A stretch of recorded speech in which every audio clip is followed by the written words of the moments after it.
ဒီစကားပြောပဏ္ဍာလေးတွေကနေ့စဉ်စကားပြောမှာတော်တော်လေးအသုံးဝင်တယ်တခါလေးရောင်လေးလောက်တော့မယ်နော် okay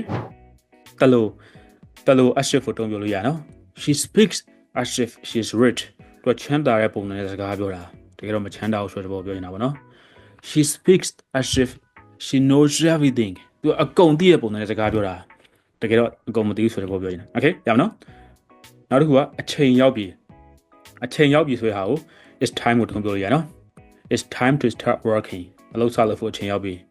it's time to go to bed အဲ့ရဝင်ဖို့အချိန်ရောက်ပြီ okay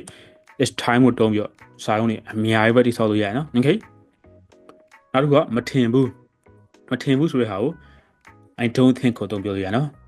I don't think she's gonna love you back သူကမင်းကိုပြန်ချစ်မယ်လို့တော့မထင်ဘူး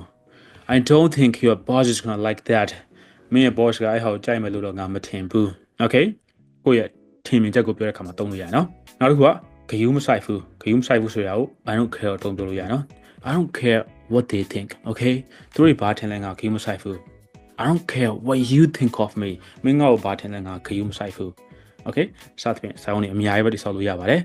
အဲ့ထက်ကကိုယ့်အတွက်အသစ်နှစ်ခုပါလဲ1ဆိုရှင်1လို့ comment section မှာရေးရမယ်တစ်ခုမှမပေါ့ဆိုရှင်0လို့ comment section မှာရေးရမယ်နော်အကျိုးရှိရဆိုလို့ရှင်တော့နောက်ထပ် video တွေအတွက်ဒီအကောင့်လေးကို follow လုပ်ထားပါမယ်နော် bye bye see you in the next video